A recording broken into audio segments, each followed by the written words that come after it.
All right, welcome to Two Sons Podcast. Happy Tuesday, everybody. Hope all of you guys are having a great week. We got a bomb trailer this morning from the Acolyte. You know, it's so funny during the whatever the Star Wars big reveal party thing, whatever they do every year, where they announce all the new content. There was like a cell phone video from the stands of somebody recording the first part, like shaky cam. Yeah, the shaky cam. Yeah, and they got like some bits and pieces, like the kids in the kind of like the younglings training, and like that little showdown between Carrie-Anne Moss and the martial arts protagonist. Chick. Yeah, the antagonist kind of like fighting.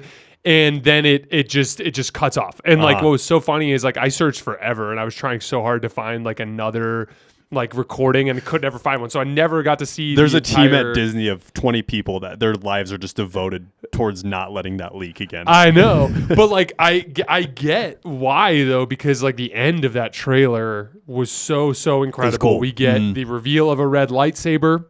That, and then honestly like what appeared to be a pretty devastating dark force power attack. Yes. That just swiped into like a field of Jedi and just started cleaning house. Yes. And so I'm super excited. Before we have a lot to get into about this trailer, but I just want to pitch it to you at first. What was your first like initial takeaway after seeing the trailer for the first time? So it had Andor vibes in the best way. And what I mean by that is it seemed a little bit darker and more heavy than most Star Wars content. And it made me absolutely amped.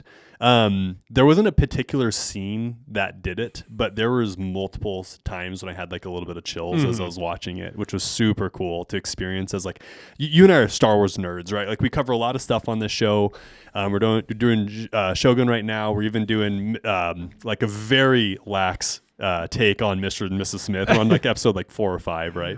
We're way behind on that, but like Star Wars is our wheelhouse, and it made me stoked to see content that's coming out soon where it feels like it's going to be true Star Wars content. It's also our first bit of live action Star Wars content that does not exist in the Skywalker timeline. This is a huge deal. For like a main, visualized media, you mean? From the beginning? Yeah, because like think of it like from episode 1 all the way through every single TV series, through every single, we are constantly in, because even things like Mandalorian, they technically fall in the Palpatine. True.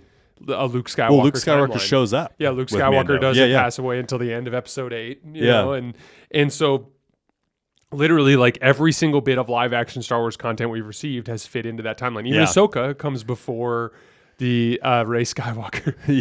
Rey. The one true power of Star Wars, Rey. That actually popped up on my Instagram feed the other day. There's all sorts of like funny Star Wars content. Have you seen the dude? I sent it to you today. The guys that like they use like the apps to like superimpose Obi-Wan and Qui-Gon's face. No, I have seen and it's just dudes. The two of them like sitting around talking shit, and Qui-Gon's just like just shit talking Obi-Wan for his lightsaber technique while he's fighting Darth Vader. He's like all he's doing is hitting you in the same place every time. Like, why are you not? You know, like it's. I have funny. seen those guys, but there was funny. one that popped up the other day of the movie theater getting all pissed off when Rey says Skywalker. when I saw Rise of Skywalker, dead serious, when the last credits went off, someone picked up and threw a fucking thirst buster at the screen. I couldn't believe it. Like, did I know? And that's so for anybody that we're offending right now, know that we come from a good place. Like Jason and I aren't just like a bunch of shit talkers, and like we know that there's a lot of different Star Wars fans out there. Like there are Star Wars fans that are I don't know what the word is, but loyalists, I guess, where if it's Star Wars, they like it no matter what. And even if it doesn't make sense. Those people really suck. I'm just going to tell you right now. Like if you like the sequel trilogy, there's something wrong with you. I'm just kidding. And then Jason and I, like, we have legitimate problems with episode 7, 8, 9 for legitimate reasons. Which go look at our previous podcast episodes if you want to see it. But like this feels like true Star Wars to me. Like and sure, it's really early on. Who knows if it's going to be any good or not? But I will tell you, I am so stoked. So incredibly stoked. So, me too. First piece of live action Star Wars content outside of that timeline. This takes place in the High Republic. What we know about the High Republic at this point through the series of books that they've come out with, is Yoda still alive, or is obviously alive, and kind of more in the heart of his life, right? Presumably around 500 years old, middle-aged, and he's primarily working on Coruscant, training younglings. There is obviously a completely different other arsenal of different Jedi that work around Yoda. The Republic is in a period of expansion. They're trying to kind of like go out further towards the Outer Rim. They end up running into this entity called the Nile. The Nile are essentially raiders. And they're basically just like waging war against the Republic. It's still getting flushed out. Our last book, The Eye of Darkness, involved essentially a giant splitting of the galaxy. Don't let us get too far down that. The Nile was like really, really cool to us until the last book, and it just got way out of proportion. The Eye of Darkness is one of the worst books I've ever read. That was really profoundly Which is a bummer bad. because you and I had been enjoying the High Republic big time. Like Starlight Beacon, really cool. Anyways. There's been 6 main adult novels in the High Republic series. The one is the where we get introduced to everything, including the Nile. 2 is when the Starlight Beacon crashes. 2 is when the Republic Fair gets attacked. 3 is the Starlight Beacon crashing. The next 2, they go way back in time, and they're super interesting, and it dives into the Civil War on Irem and Arano, and we get introduced to essentially the foundational concepts that eventually become the Nile. And so we get into those, and the second book in that series with the Battle on Dalna is an incredible book. Like a really, really good book. And then we go into book 6, which skips back into the future right after the Starlight Beacon crashes, and that's when it gets and nothing shitty. Makes sense. Anyways. But so presumably this takes place after that. And the reason why we know is because one of the main characters, the green-skinned Jedi, is Vernestra Rowe. And Vernestra Rowe, in the books, her master is Stellan Gios. And Stellan Gios dies in the third High Republic book, which is the 5th out of the 6th in the timeline in terms of like chronological. So like we can pretty safely assume that this takes place after that. And so my guess is that the books feeding into Acolyte will tie off the Nile storyline and finish it. Because the enemy in this is very much not the Nile. No, it's a Force user. Exactly. And so before we go any further, I want to just pitch to you what I'm hoping for. I'm stoked. From this scene. Hit me, Jay. So, in The Phantom Menace, after they killed the Darth Maul, there's this moment where Mace Windu and Yoda are sitting at Qui-Gon's funeral while his body is burning. And they're having a conversation about the warrior that was destroyed was definitely a Sith. And then Mace Windu goes, but which was destroyed, the master or the apprentice? And so it's very clear that the Jedi are aware of the rule of 2. They are aware that the Sith are in hiding. Or maybe they thought they were extinct, but they were certainly aware of the rule of 2. And there's actually kind of a big plot hole in the Legends series, in the sense that like the Jedi defeat the Sith, the Brotherhood of Darkness, through the thought bomb by Bane, unknowingly. They trigger it with Lord Hoth marching down into the tunnels. And they think the Sith are gone. And then there's like a brief interaction with the Sith on the secret planet, but they're both killed. And there was nothing from that for them to realize that they had gone to a rule of 2 at this point. There was no interaction. They didn't know. So like, for all the Jedi know, the Sith are a number. I see.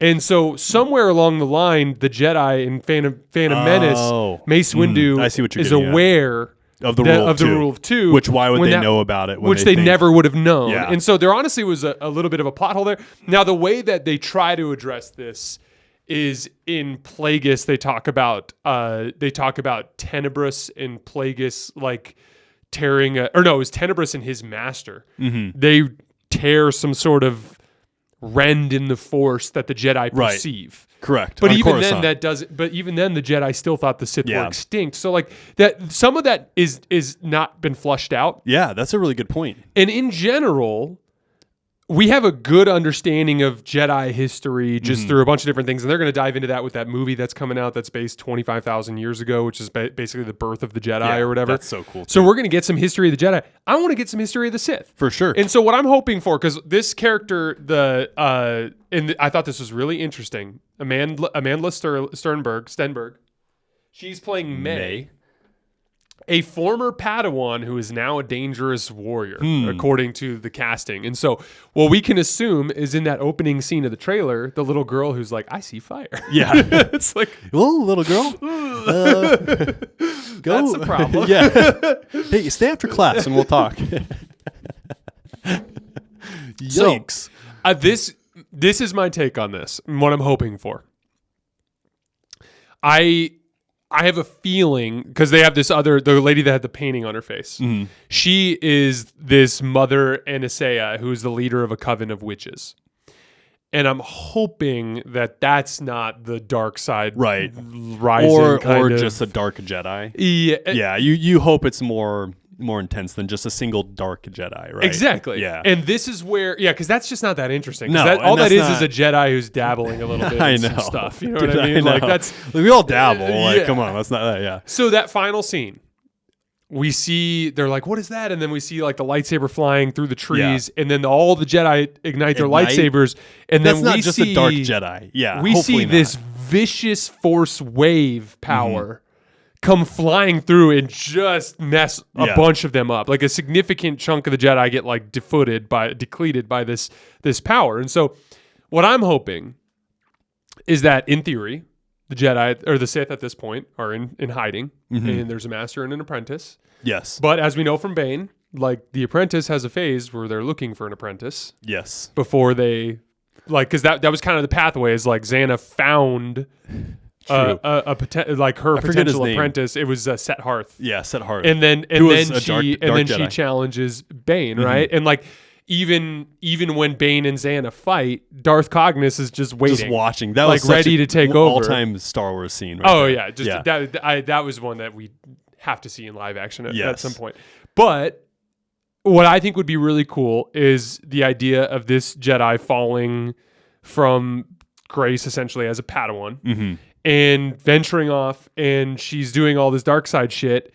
And then what if she eventually found the Dark Lord of the Sith, or the Dark Lord of the Sith found her, right? Or the apprentice, exactly. Either way, I just want to see them flush that out a little bit, right? And it would be really cool too if it stayed linear, because off the top of your head, I know you're able to list all the Dark Lords of the Sith from Bane, right? Like not all of them, but most of them. Yeah, I can like a good handful. At least the ones that have been mentioned. But I mean, there's 1,000 years to account for there. Right, but some of them live a really long time. Yeah, that's another. Yeah, some of these species. Dude, live I totally agree. And because Dave Filoni is overseeing things at Disney Star Wars now, which is awesome. I hopefully we feel like we get Star Wars back by him being there. But he always had a tremendous amount of respect for the Star Wars greats that kind of paved the way into Star Wars. And that's why I think that what you're talking about actually might be plausible. I really do, because I know we're going to get some comments here. Well, Plagueis and Bane, none of that's actual canon. It's all legends, right? It's like, no, like real Star Wars homies know that's pretty much bread and butter Star Wars. Both characters are definitely canon. Yes, the characters are canon. Revan's canon. It's a question of their actual backstories. Right. Yeah. And for whatever it's worth, which carries almost no weight, I know, but like to you and I, those legend stories that you were just listing very much so are canon to us. Unless proven otherwise, like Jason and I truly view that as the history of Star Wars at this point. Dude, that'd be incredible. I agree. I think like there are going to be some differences. Like I think when they do actually get around to fleshing a lot of this out, it's not like it's going to read exactly like the Bane books. But, right. But at the same time, like I think some core elements are going to be in there. Like I think you can pretty safely assume that Bane tricked the Sith into killing themselves. Like that Bane, because that's the whole point, is Bane's whole thing was like I never would be able to destroy all the Sith. Yeah, exactly. Like I couldn't, because that was what killed the Sith. What plagued the Sith was lower level Sith teaming up to beat stronger Sith. And so the treachery stopped them from ever achieving any sort of real success. And like they extinguished themselves. When you actually It's actually really interesting because I'm reading another audiobook right now because I finished Thrawn for the fourth time.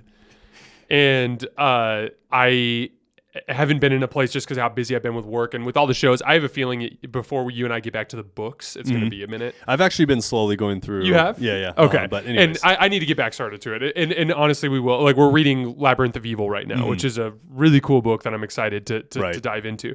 But I'm looking for an audiobook to read quickly. And so I had a couple of different directions I could go. I could have gone with the sequels to that Timothy Zahn Thrawn trilogy from before, the Heir to the Empire trilogy, which I really enjoyed. There's a bunch of sequels to that Timothy Zahn also wrote that cool. Also are read by Mark Thompson. And so like part of me was like, okay, I can get a bunch of like sentimental kind of Star Wars vibes here.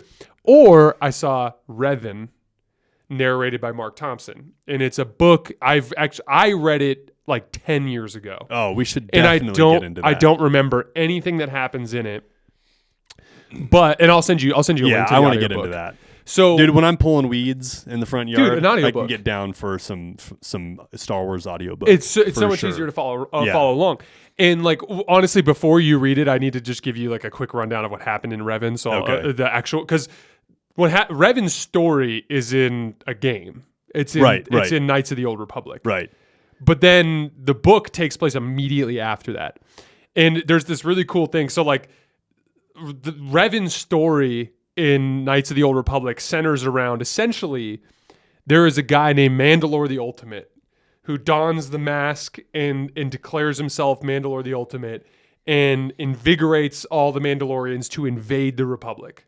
And they do, and they start causing serious problems. In Revan, who was like kind of like a powerful young Jedi Knight, him and his apprentice Malik, they both lead a contingent of Jedi, basically a militarized version of the Jedi, to go out and to defeat the Mandalorians. And there's a climactic battle over Malachor, which we learn from Rebels is canon. And there is a weapon there that Revan and another Jedi that they were working with, I'm blanking on her name right now, but another Jedi and Malik, they're all in this major conflict. They unleash this weapon that takes advantage of the gravitational forces in the system that essentially like sent all of the ships in immediate orbit around Malachor to slam into the planet and cause this massive problem, right? This huge deal, right? And it was considered like barbaric because the Jedi actually, through Revan and this other Jedi that he was with, this female Jedi, they had essentially sacrificed their own troops by the thousands to essentially end the Mandalorians. After that, Revan challenges Mandalore the Ultimate, beats him, takes the mask and hides it, and then he and Malik disappear into the unknown regions. Yeah. No one knows what they do. Huh. Then they come back as Sith Lords. Badass. And they invade the Republic. The Jedi end up capturing Revan and wiping his memory. He turns back to the light side, and then he leads the Republic to defeat Malik at the Starforge, which is the Starforge is this ancient space station from the Rakata, who are like these Force users from tens of thousands of years ago, and it can mass produce through the power of the Force starships in mass. And Malik has control over it, and Revan ends up destroying the Starforge, destroying Malik, and he gets redeemed as a hero, right? But this book starts with Revan he basically starts having nightmares. So Revan ends up marrying Bastila Shan, who's this Jedi that rescued him, the one that kind of wiped his brain. And then basically he's now living in peace because they're in a peacetime. But Revan's like, I'm having these nightmares of this planet that's covered in rainstorms all day long, like lightning rainstorms, like something. And he knows, he's like, something happened when I went out into the unknown regions. And as we know from the massive multiplayer online game, The Old Republic, there's this Emperor Vitiate, the Emperor, who honestly, when I look back at it, I really think Palpatine rebranded as the Empire as an homage to Vitiate, which I think is really interesting. Yeah. Because the Sith Empire always was an empire. And it always had an emperor. But it turns out Revan, when he went out into the unknown regions, actually ran into the actual Sith Empire, which had been in exile on Droman Kaas in the surrounding area. ever since when Naga Sadao invaded the Republic and got his ass kicked. Because like the Sith, every time they invaded, they got their ass kicked. Right. Like every time. Yeah. Like Naga Sadao got his ass kicked. Revan and Malak got their ass kicked. Malak got his ass kicked. The Emperor Vitiate got beat. You know, they had some success. Naga Sadao invaded Coruscant. Emperor Vitiate invaded Coruscant. Yeah. Like they had some success, but they were never able to finish the deal, extending all the way to the Brotherhood of Darkness. Right. Yeah. So like that has been the consistent issue. But like to bring it back around, I am reading this book Revan, and it's starting to die. I just started. You're cheating on me. 2 days ago at night, I was having a little trouble going to sleep, and I was like, I just need an audiobook to put me to sleep. And that's so you're 3/4 of the way done. No. Dude, you go through audiobooks so fast. I do go through them fast, but I haven't gone that far in this one. Anyway, I will send it to you. You got to check it out. But I am excited to see the history of the Sith flushed out a little bit. Yes. I think it's really, really and hopefully that's what it is. Yeah. And I'm hoping the Acolyte does that a little bit. Yeah, we'll see. Any other little Easter eggs from the trailer? I have one more, but I'll wait for you. Yellow lightsaber is always a cool one to see on screen. Yes. Mm-hmm. Very High Republic. Very High Republic-esque. I wonder if it still held the same title of like being a temple guard back then. Possibly, but what's the blonde chick's name? The not Ava. Avar Kriss. Avar Kriss. Avar Kriss has a gold lightsaber, and she's not a temple she's guard. not at the temple. Yeah. So, but yeah, seeing a yellow lightsaber on screen is always a favorite. Mm-hmm. The Wookiee. Yeah. We thought it was Buryaga. You and I? I thought we did. Maybe not. Maybe it was just me. I thought it might have been Buryaga. It turns out it's not. According to the casting here, it is Kel Naka. A Wookiee Jedi master. A master, huh? And it's being portrayed by the same actor who portrayed Chewbacca in the Star Wars Story, which is really cool. That's so cool. Yeah. That is awesome. Yeah, looking at the casting, there's not really too much else. The one thing that stood out to me is that Mother Anicia, she is the leader of a coven of witches, which is super fascinating. So we are going to get... I'm always interested in the witches. I find them to be interesting. Oh, of course. Bane actually is the one who got me interested in the witches, just with all the descriptions of like Sith sorcery and all the kind of elements to it. Yeah, it's really cool that they use the Force in a completely different way. Oh yeah, yeah, and it's just as potent in most cases. Well, in many Bane first described this, but the same thing got mentioned in the Revan book that I'm reading. And by the way, guess who wrote Revan? James Drew Karpyshyn. Oh, same guy who wrote Bane. Okay, so it has that procedural and then he killed this guy, and then he killed this guy, and then this guy's bone snapped. It's very procedural around, and then of course Mark Thompson just nails all the voices, right? Like it's good. But yeah, anyway, I am definitely excited to see them kind of flush that out. Oh yeah, by the way, the Bane thing. Mm-hmm. In Bane, Drew Karpyshyn references the Sith sorcery as the purest. I can't remember exactly the phrase, but he literally views it as a pure. What's the word I'm looking for? Manifestation of the dark side. Mm-hmm. It's like literally purely the dark side. Whereas because they talk about.